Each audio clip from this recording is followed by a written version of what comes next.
Pernah ada orang hartanya itu habis karena ngobati ibunya. Terus datang ke saya, dia sumpek karena hartanya habis ngobati ibunya. Terus dia bilang, Gus, saya ini sekarang sudah miskin karena ibu saya sakit dan harta saya habis untuk ngobati ibu saya. Terus tak guyoni sama saya. Kon kepen pinter apa kepen goblok? Kepen pinter Gus. Ingin pinter apa ingin goblok? Katanya ingin pinter. Kalau ingin pinter bahasanya jangan gitu. Harta kamu itu masih di akhirat karena habis untuk ngobati ibu. Bayangkan kalau habis untuk maksiat itu habis betul. Terus dia mulai syukur. Alhamdulillah Gus, harta saya habis secara heroik karena untuk mengobati apa ibu. Sudah pinter dia. Akhirnya miskin sampai sekarang ya tetap pede saja karena masih punya tabungan di akhirat. Dan itu saya terinspirasi oleh ilmu juga. Jadi dulu Sayyidah Aisyah itu pernah nyimpan sepotong daging kambing, disimpan untuk dimakan beliau. Karena beliau mau iftar ya, mau buka atau apa. Singkat cerita, karena bawaan keluarga Nabi itu sakhok, ada orang minta dikasihkan. Suatu saat, akhirnya kan habis. Terus Nabi tanya, yang daging tadi di mana? Habis. Terus Nabi cara menjelaskan itu indah sekali. Harta kamu itu baju yang kamu pakai, nanti ya rusak. Yang kamu makan, nanti ya ke WC. Wa tasaddaqta fa abqaita. Memang di semua riwayat itu pakai dhamir mukhatab mudzakkar, meskipun asal-usul riwayat itu untuk Sayyidah Aisyah karena untuk umum. Yang kamu sedekahkan tuh yang masih. Kamu jangan bilang kamu sedekahkan tuh yang habis. Yang kamu sedekahkan tuh yang masih. Misalnya saya punya uang 1 miliar misalnya. Terus pernah tak sedekahkan ke fakir miskin atau ke kiai atau ke pondok 100 juta. Itu yang mesti masih karena kadung di luar kekuasaan kita. Kadung lillahi ta'ala. Justru yang masih itu yang potensi nanti untuk hal-hal yang kurang positif. Semenjak itu orang sedekah itu begitu entengnya karena itu yang masih. Ya tapi tentu sarannya yang tepat ya. Saya sekarang sering kampanye sedekah tepat karena misalnya sering saya itu didatangi orang kaya. Sudah dapat gratisan gerutu itu geremeng. Nah ini kita sudah pakai buminya Allah itu gratis, pakai airnya ya gratis, pakai oksigen ya gratis. Kok masih gerutu, itu sudah jadi hamba yang nggak bener itu. Dibayangkan kalau kita pakai oksigen bayar, pakai buminya bayar, pakai airnya bayar semua, kayaknya kita tidak mampu membayar ya. Dan kita sama Allah hanya disuruh ikrar, disuruh sujud. Pentingnya ilmu satu bahwa itu akan menjadikan satu perilaku. Misalnya begini ya, dulu itu kiai-kiai Jawa zaman dulu itu berpatokan karena dulu pemerintahan Hindia Belanda, seorang lagi masih pemerintahan Hindia Belanda. Itu dalil yang sering diutarakan itu sebaik-baiknya umara itu yang datang ke ulama, terus sejelek-jeleknya ulama itu yang datang ke umara. Tapi semenjak pemerintahan Indonesia dan kemudian ditandai beberapa tokoh kayak Gus Wahid putra Ki Hasyim jadi Menteri Agama, ada Gus Wahib putra Ki Wahab juga jadi Menteri Agama, ada Ki Fatur Rahman keluarga Mbah Maimun, keluarga Sarang juga pernah jadi Menteri Agama. Kemudian bersamaan dengan itu dibangunlah satu pegangan ilmu. Pegangan ilmu ini penting karena ini yang mengilhami semua orang Islam, terutama ya utamanya ulamanya. Ada seorang ustadz, seorang guru ngaji yang karena melihat rata-rata penguasa itu zalim ya, datang ke Harun Ar-Rasyid. Ini perlu disemak, datang ke Khalifatullah atau Amirul Mukminin Harun Ar-Rasyid. Karena beliau seorang raja tentu terduga lah atau ya umumnya atau gimana lah istilahnya itu ya rata-rata ya agak seenaknya namanya raja, namanya penguasa. Ini dalam pikiran ustadz itu tidak mesti dalam fakta. Kemudian si ustadz itu matur, ya Amirul Mukminin, inni nasihun lak famusyaddidun alaika fala tajidanna fi nafsika syai'an. Saya ini mau nasihati Anda, kemudian saya cara nasihati itu keras. Tolong jangan dimasukkan hati. Dia bilang famusyaddidun alaika. Saya nanti kalau nasihati itu keras sekali. Tolong dimaklumi karena ini penting karena Anda harus dinasihati secara keras. Tapi sebelum nasihat itu diutarakan kata Harun Ar-Rasyid, karena beliau Bani Abbas dan beliau orang alim termasuk muridnya Imam Malik, kata Harun Ar-Rasyid, uskut, kamu diam Ustaz. Inna Allaha ta'ala arsala man huwa khairun minka ila man huwa syarrun minni wa ma'adhalika yaqulu Allahu ta'ala faqula lahu qawlan layyinal la'allahu yatadzakkaru aw yakhsha. Jadi ini sekaligus etika dan norma ya bagi semua dai di Indonesia dan semua kita.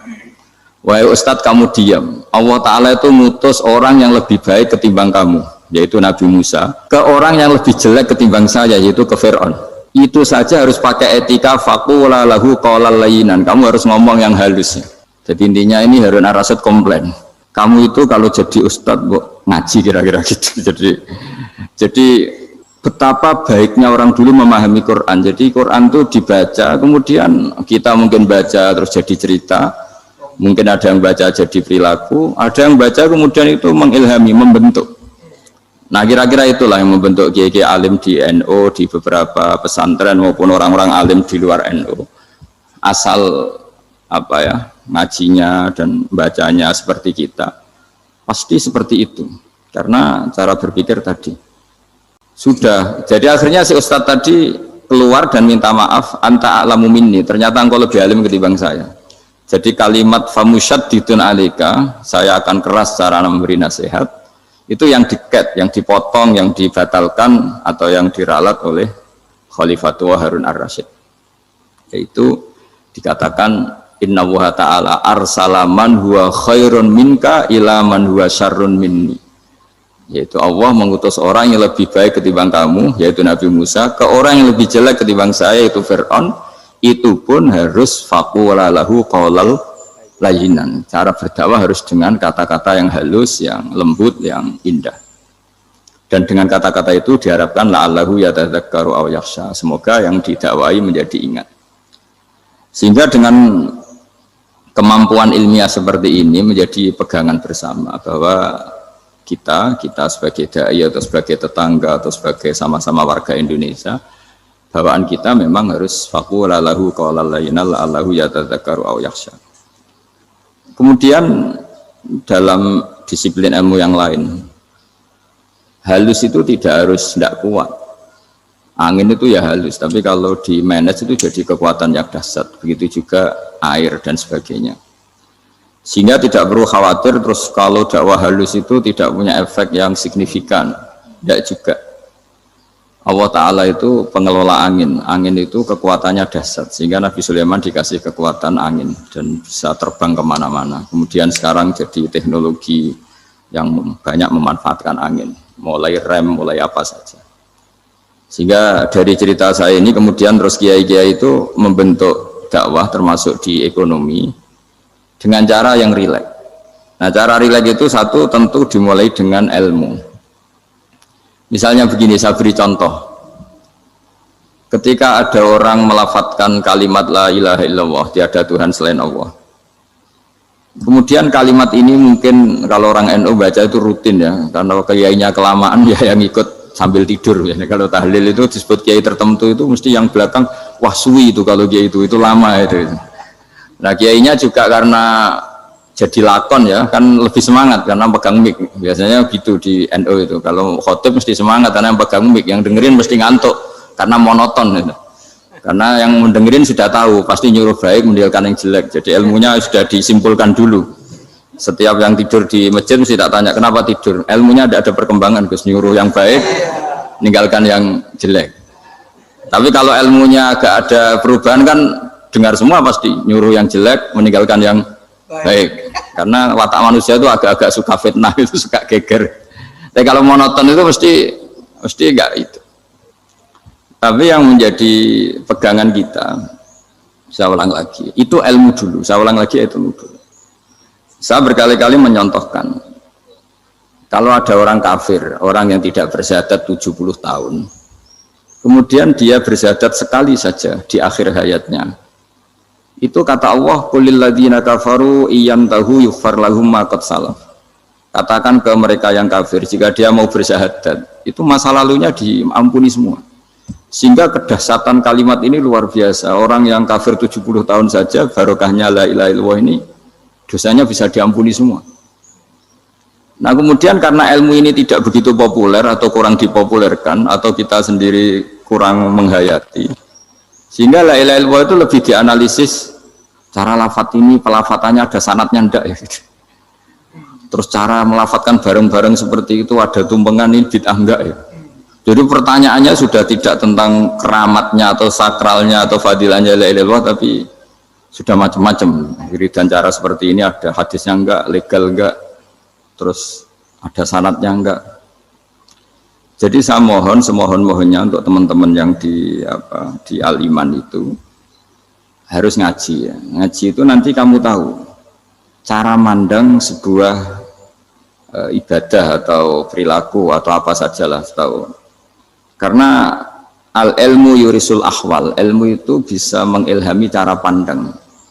Dulu yaitu saya ulang lagi, ketika zaman Hindia Belanda, karena pemerintahnya Hindia Belanda itu ulama-ulama keras sekali, sejelek-jeleknya ulama itu yang datang ke Umaro. Tapi setelah era Mbah Hashim, era sampai Mbah Maimun, itu mereka peduli sama Umaro, semuanya sama-sama warga Indonesia yang ingin melihat Indonesia yang lebih baik. Sehingga banyak, ya kakak saya sendiri pernah wakil bupati, terus putra Mbah Maimun wakil gubernur, ini teman saya Kiai Hafid ya bupati. Semenjak itu terus, dan itu nggak lepas dari cara pandang. Ya, itu cara pandang diantaranya adalah cerita tentang Nabi Musa yang Allah tetap peduli sama Fir'aun, sehingga tetap didakwai Nabi siapa? Musa. Dan posisi Musa datang bukan memanggil. Ya, cuma sampai sekarang tuh belum pernah ke kantor bupatinya Pak Hafid, karena kadang-kadang orang terus curiga mengajukan proposal, jadi agak repot. Ketemu bupati itu sialnya kiai kan mesti pikirannya orang bupati ini nyangoni, kiai ini disangoni itu terus kayak kita fakir miskin itu. Jadi makanya saya itu belum pernah datang. Tapi alhamdulillah karena beliau berambisi menjadi wa khairul umara mayatuna babal ulama. Jadi datang tapi sangat ambisius ingin mengalahkan ulama, karena dia kalau datang statusnya lebih tinggi. Ya tidak apa-apa, ini tawaduk tapi niatnya agak begitu tawaduk. Jadi saya sering ke Jakarta tapi ya tadi jarang ya. Biasanya ngajarkan waktu hanya pas saja, tidak kurang tidak lebih. Biasanya ngajar di pondoknya Pak Kures itu di Baitul Quran ya. Hanya ngajar santri-santri itu. Nah, jadi pemahaman Quran dulu itu kata Imam Ghazali itu membaca Quran itu membaca, bukan bercerita. Kalau kamu membaca seperti ini, kunta qori'an, kamu pembaca. Pembaca itu yang mengambil pelajaran. Tapi kalau kamu hanya cerita, itu namanya kunta hakian. Sebenarnya Anda tidak membaca Quran, tukang cerita. Misalnya tadi cerita Nabi Musa datang ke Fir'aun. Itu kalau kamu hanya cerita, wah dulu itu ada orang namanya Fir'aun didakwai Nabi yang namanya Musa. Ya ini namanya tukang cerita. Kalau kamu pembaca tidak gitu. Betapa baiknya Allah, orang sengawur Fir'aun saja inginnya Allah masih ingin diselamatkan dengan mengutus Nabi Musa kekasihnya. Itu namanya kunta qori'an, kamu pembaca betul, bukan kunta hakian, kamu tukang cerita. Begitu juga seterusnya tentang Quran, ayat-ayat seterusnya. Sehingga yang diharapkan dari pembacaan Quran itu memang kita sebagai ahli baca, ahli mu'tabir ya, ahli yang ngambil pelajaran, bukan tukang apa? Cerita. Sehingga dulu ketika Sayyidina Umar radhiyallahu anhu ketika membuka Baitul Maqdis atau Baitul Muqaddas dan diajak syukuran, pesta-pesta makan itu. Beliau nggak mau. Ketika ditanya kenapa engkau nggak mau, alasannya itu langsung beliau baca Quran. Jadi saya punya sekian contoh. Saya ulang lagi, saya punya sekian contoh. Orang-orang dulu dengan Quran itu menyatu, bukan sekedar dihafal tapi menyatu. Sehingga bawaannya itu sudah Qurani, sudah Qurani. Saya beri contoh pertama Rasulullah SAW, nanti Umar kedua.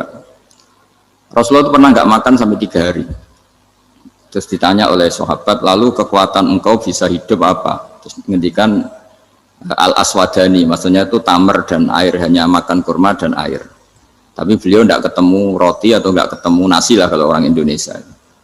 Ketika hari ketiga dikasih makan oleh sahabat, dipotongkan kambing, kemudian baru makan 3 lukmah, kira-kira ya 3 asupan nasi, berhenti. Padahal sahabat yang lapar sama dengan Rasulullah itu membayangkan Nabi itu sampai kenyang, sampai apa. Tapi ketika ditanya, seperti ini pun nanti ada hisabnya. Walatus alunna yauma idzin anin naim. Jadi acara makan-makan gini itu nanti ada hisabnya. Nabi nangis. Akhirnya sahabat nggak jadi nerusin makan. Jadi ketakutan orang dulu sama ketika Sayyidina Umar dijak pesta ketika memenangkan Baitul Maqdis itu. Inna wa ta'ala ayyara qauman. Allah itu mengkritik sebuah komunitas kaum karena apa? Adhabtum thayyibatikum fi hayatikumud dunya wastamta'tum biha. Kamu adalah orang-orang yang jatah nikmat kamu sudah kamu habiskan di dunia. Adhabtum itu kalian habiskan jatah kenikmatan kamu di dunia. Wastam ta'atum biha, kamu di dunia sudah berpuas-puas, maka jatah Anda sekarang di akhirat habis. Sehingga Sayyidina Umar enggak mau pesta-pesta karena takut jatah nikmatnya habis. Kata beliau terus, astabqi thayyibati, akan saya sisakan sisi-sisi kebaikan saya supaya tidak habis. Corong Jawa itu aja dientek-entekno biar jatahnya masih. Sehingga di dunia kiai itu ya meskipun saya akrab bupati, akrab mungkin wakil gubernur, saya itu ya jarang ketemu. Karena kalau orang Jawa bawaannya ketemu ya makan-makan, guyon-guyon. Nak keterusan ras mlebu swarga. Makanya saya pastikan Pak Yusuf Mansur ke sini tidak akan saya jamin, biar aja, biar jatahnya masih. Jadi ini bukan karena saya biar jatahnya masih. Medit menyelamatkan. Ya, jadi itu ilmunya kiai. Nah, efek dari ilmu ini dahsyat. Kalau Anda berpikir tentang nasib Anda di akhirat, nanti bawaannya juga tidak akan mudah menyalahkan orang lain, tidak akan menghakimi orang lain karena sibuk dengan dirinya sendiri, tapi tidak dengan makna egois, tapi makna orang baik itu siapa? Orang yang sibuk dengan aib pada dirinya, dengan kekurangan pada dirinya, saking sibuknya mikir aibnya sendiri, tidak sempat mengoreksi aibnya orang lain. Itu awal ilmu. Ilmu itu tidak dimulai dari larangan. Kalau larangan karuan, tidak termasuk ahli surga, orang yang suka mengadu domba, tidak termasuk orang baik yang cari kesalahan orang lain. Itu namanya pelarangan. Tapi ilmu itu di atas nahi, di atas pelarangan itu. Kamu punya kesadaran bahwa kamu itu yang penting selamat dulu, jangan memikirkan orang lain. Dengan makna bukan egois, tapi dengan makna supaya tidak menyalahkan apa orang lain. Nah, saya termasuk ya boleh dikatakan kiai lah, yang paling fanatik bahwa semuanya itu harus dimulai dari ilmu. Ya saya ulang lagi, dimulai dari ilmu. Nah, dari sini kemudian saya berharap Indonesia menjadi damai, menjadi baik. Itu bukan karena kita baik-baik banget ya, tidak mungkin kita ada nabi, tapi karena sudah sibuk dengan memikirkan kesalahan diri sendiri. Sehingga misalnya kita baca Quran, Rabbana zalamna anfusana, lalu kita langsung ingat betapa hubungan kita dengan Allah itu harus ikrar dulu, merasa zalim dulu, merasa salah dulu. Nah, kalau semua orang merasa salah di depan Allah itu mesti bawaannya nggak mudah menyalahkan orang lain, karena kita bilang Rabbana zalamna anfusana. Nah, itulah ilmu-ilmu yang mungkin banyak pembaca Quran tapi hanya baca, atau kalau baca ini tok disebut al-haqi, ahli cerita. Yang dibutuhkan tuh al-qari, pembaca kemudian mu'tabir, kemudian mau beriktibar. Seperti yang dilakukan tadi Harun Ar-Rasyid tadi. Inna wa ta'ala arsala man huwa khairun minka ila man huwa syarrun minni. Wa ma'adzalika yaqulu wa ta'ala faqula lahu qaulal layyin. Kamu tidak usah memaksakan musyaddid keras sama saya, karena Allah Ta'ala telah mengutus orang lebih baik ketimbang kamu, yaitu Nabi Musa, ke orang yang lebih jelek ketimbang saya, yaitu Fir'aun. Itu saja harus beretika. Faqula lahu qawlan layyinan la'allahu yatadzakkaru aw yakhsha. Dan alhamdulillah bawaan kita sebagai orang timur atau orang Jawa itu kalau mau ngandani orang itu halus sekali. Di antara bentuk kehalusan kata-kata diceritakan di ayat lain. Ketika Nabi Musa ketemu Fir'aun, dawuhnya begini, fakul apa itu yang di juz 30 yang juz di juz 30 ini yang bagian dari, kan tadi hanya fakul lahu qaulal layyinan. Lahu qaulal layyinan itu bentuknya apa? Ya, bentuknya apa? Itu Nabi Musa disuruh ngendikan sama Fir'aun. Apakah kamu mau saya nasihati? Fakul halaka ila antazakka. Halaka itu pilihan, hal itu istifham, laka itu otoritatif. Jadi betapa santonya kalimat itu, fakul halaka ila antazakka. Jadi kalau dimaknani model Pak Hafid, model saya ngaji di sarang itu, halaka onoto iku kedue siro, berhak bagi kamu, berhak bagi Anda. Apakah Anda berhak loh mendapat nasihat supaya Anda jadi orang yang lebih baik? Halaka ila antazakka. Jadi tidak kalimat perintah, tapi kalimat pilihan. Apa engkau mau saya beri nasihat? Wahdiyaka ila rabbika fatakhsha.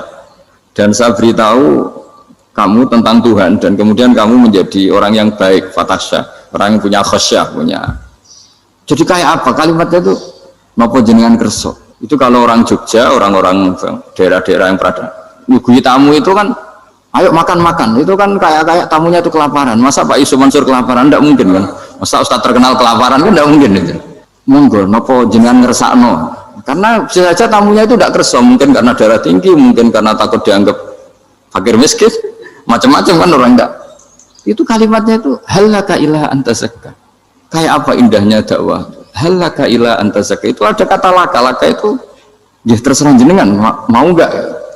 Wa ahdiyaka ila rabbika fatakhsha. Nah, itu yang disebut membaca. Kunta qori'an la hakian. Anda benar-benar membaca Quran, bukan sekadar penceri. Nah, kemudian ini yang terakhir saya juga baru, sebenarnya saya itu nggak pernah bilang sanggup itu, tapi Pak Ustadz Zakaria itu GR terus sampai tadi pagi itu saya belum tahu kalau ada acara ini. Ya karena saya kiai, jadi kalau kiai itu kan ingatnya sama Allah aja, kalau sama manusia itu rontok-rontok lali gitu. Itu bukan memaksa, ya memang lupa. Sejauh mana sih pentingnya manusia kan tidak penting cara ilmu tasawuf itu. Tapi karena ini titipan Rasulullah SAW terus menjadi penting kan. Dititipi umat kayak jenengan itu yang ya sudah ngaji ngatur kiai ribet itu. Kiainya biasa ngaji kan, kiainya yang ngatur santri ini enggak. Pak Yai ngaji tanggal ini jam ini. Itu kan mengabaikan semua aktivitas kiai. Padahal jam ini mungkin saya punya jam, mungkin jalan-jalan atau ngaji atau mutolaah atau munajat. Gara-gara Pak Zakaria ini kan terus Mas Tamam ini yang provokasi. Harus ngaji di jam ini, tema ini. Saya itu kalau ngaji ditentukan tema itu, ini memang saya agak keras di bab ini. Itu kayak ibarat gini loh. Saya ini dokter, kemudian ada orang yang sakitnya itu jantung, terus bilang ke saya, Pak dokter sembuhkan kukul saya. Wong penyakit ekstrimnya itu jantung, kok bila disembuhkan apa? Kukul. Kan gak penting, sembuh tidak sembuh, kukul itu kan gak penting. Jerawat itu. Kiai itu tahu kesalahan paling fatal manusia itu akidah. Tapi kadang-kadang mintanya ilmu yang tidak akidah, yang gak penting. Jadi kadang-kadang kiai itu ya digurui betul kalau di Indonesia. Misalnya ini tidak nyindir loh, memang marah betul loh kalau di bab-bab seperti ini. Tapi ini biar jadi ilmu masif, ilmu yang general. Saya ulang lagi ya, Anda jadi dokter, tahu pasien Anda ini penyakit jantung kronis atau sudah fatal lah sudah. Terus orang itu bilang, Pak Yai, itu Pak dokter, tolong obati kulit saya supaya tidak jerawatan. Kamu bilang ini orang aneh enggak? Aneh kan? Nah, kiai juga gitu. Saya sering itu ada orang mau haji gitu, Gus doain saya jadi haji mabrur. Pernah belajar haji Pak? Dereng. Mungkin enggak orang belum belajar nyupir terus kemudian minta didoain, Gus saya mau nyupir doain selamat. Nyupir aja enggak bisa kok minta doa selamat. Harusnya urutannya kan belajar dulu baru minta doa. Tapi kali ini aliman bener ngajaknya akidah dulu, ahli sunnah. Nah itu bener karena akidah itu hal yang prinsip memang harus. Kalau kebetulan enggak bener taruh visi betul. Untungnya kok temanya bener. Jadi saya mohon ke seluruh orang-orang yang mau ngaji ke kiai itu tema itu biar yang milih kiai supaya tahu prioritas yang harus benahin. Jangan tema yang milih, jangan-jangan tema yang kita pilih itu tidak mendesak atau tidak penting. Ini bukan apa-apa, ini saking ingin baik saya ya, keinginan baik saya supaya dulu zaman sahabat ya gitu. Kalau ada pertanyaan salah sama Nabi dibenerin, cuma Nabi terlalu bijak, cara benerin tuh enak.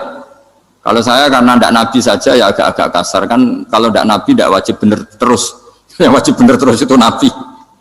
Saya beri contoh, ya. Nabi itu ngendikan tentang kiamat, kiamat itu dahsyat, mengerikan gini-gini. Kalau pikirannya orang kampung itu begini, Nabi ini aneh. Cerita kiamat dahsyat tapi nggak ada tanggalnya, nggak ada tahunnya, harusnya ada dong biar kita bisa persiapan.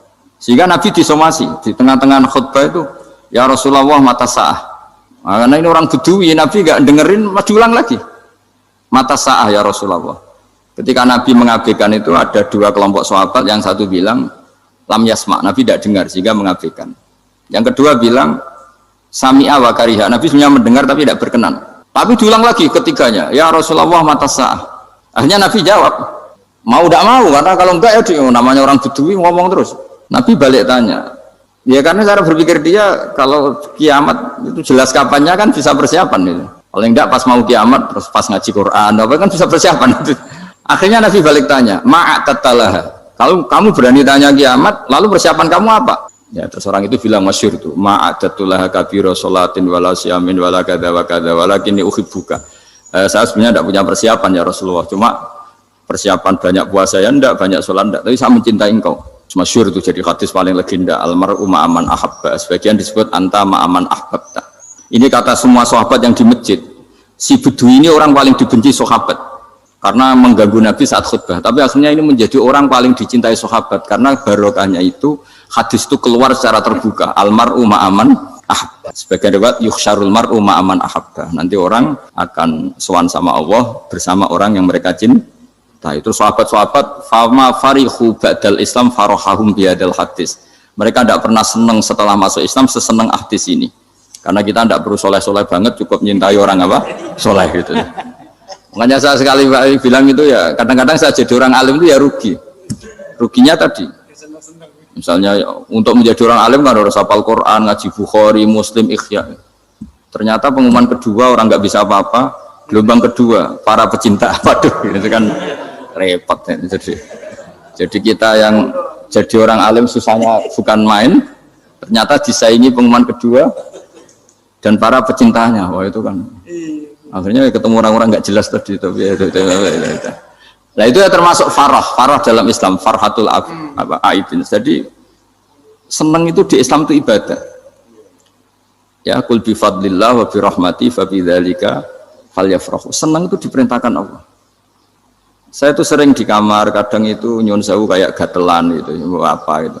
Ya agak kukur-kukur terus merengut saja malu. Malu saya itu dilihat Allah kok kayak agak ridho itu malu. Ya kayak tadi lah, kamu dikasih rumah gratis, kemudian pas yang ngasih datang kamu kelihatan cemberut, itu yang ngasih kan mangkel. Udah dikasih gratis masih cemberut. Sama hubungan kita dengan Allah itu semuanya dikasih gratis. Makanya tabassum, senyum itu ibadah. Kita yang nekuni ilmu hadis, betapa hebatnya Nabi ngendikan, kalau kamu tidak bisa ibadah yang berat-berat, cukup ibadah senyum.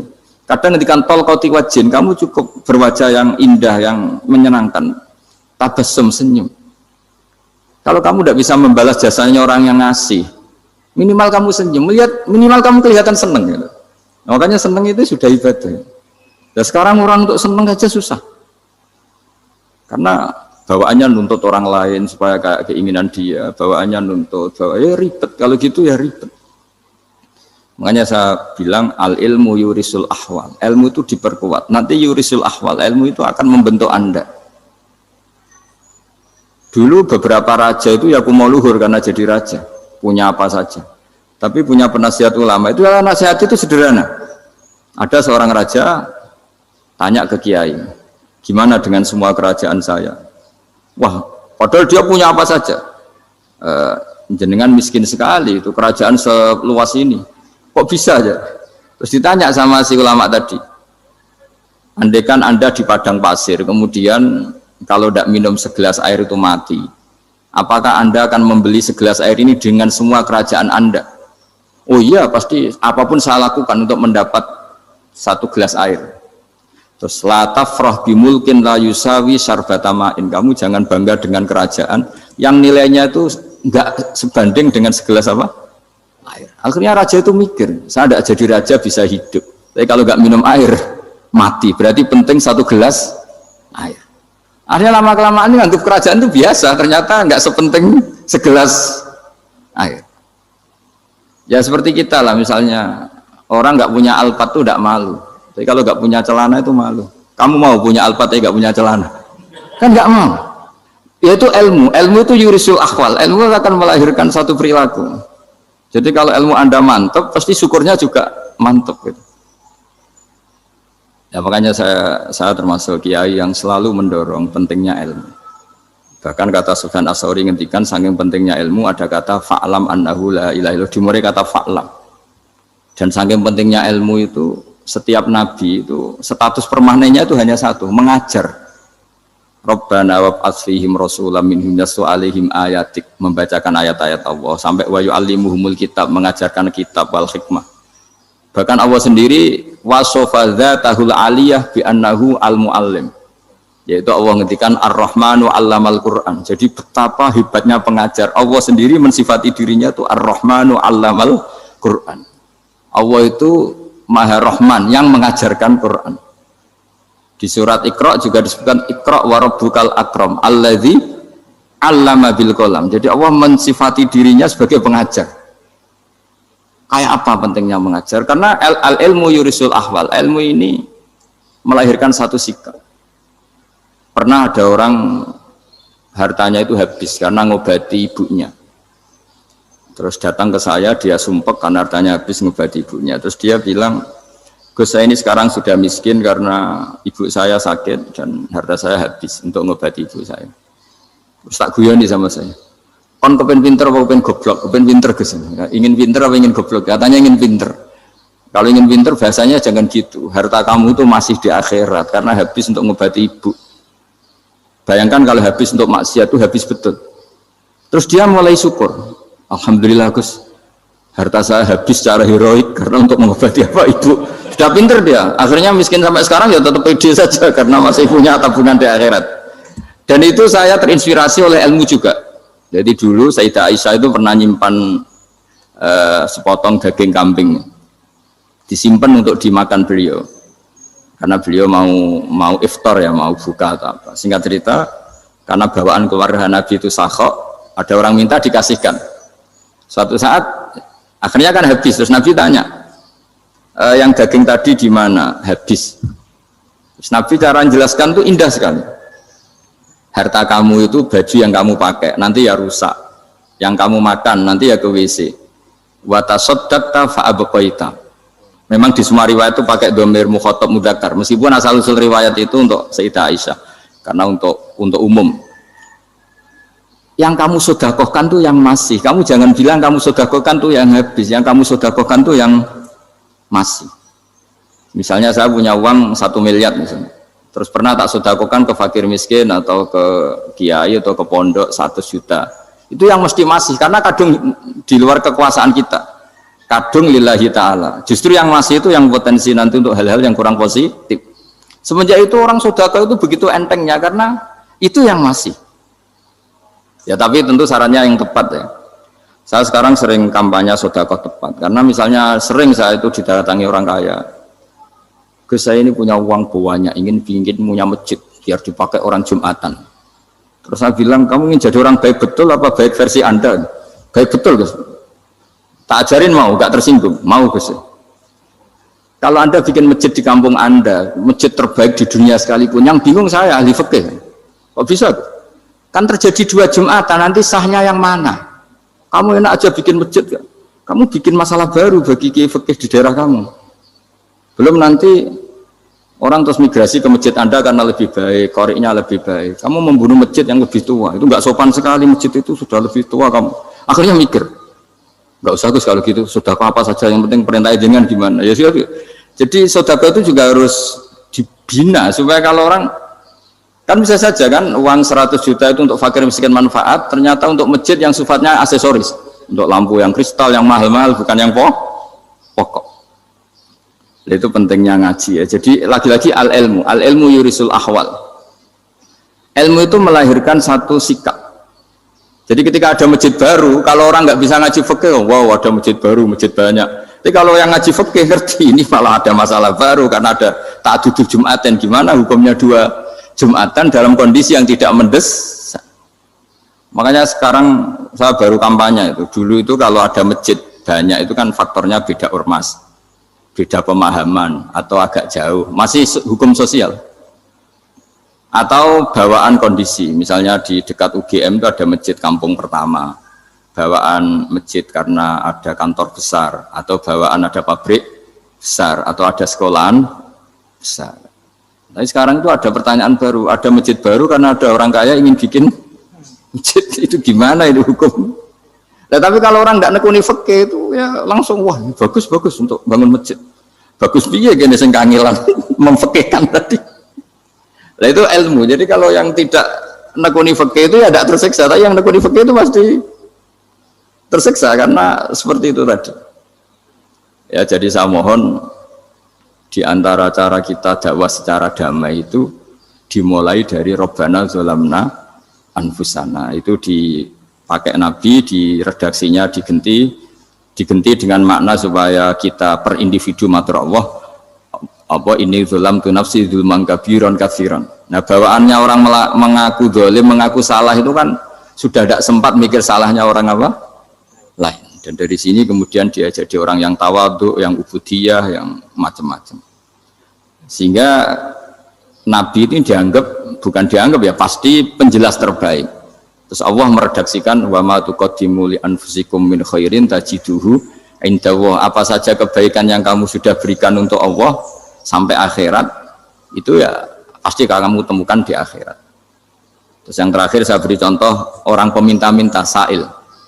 Itu Sayyid Ali Zainal Abidin, kalau ada orang minta-minta terus dikasih, misalnya dikasih ya 100.000 atau 50.000 atau 10.000 sesuai kemampuan yang memberi, itu marhaban biman hamala zadi ilal akhirah, saya terima kasih ya, gara-gara kamu minta uang saya jelas sudah sampai akhirat. Coba kalau di rumah bisa saja untuk hal yang tidak positif. Jadi bawaannya itu, cara pandang itu rubah. Jadi sebenarnya kalau kita ngasih uang di masjid, ngasih kiai atau ngasih fakir miskin, ya uang itu yang masih, bukan yang habis.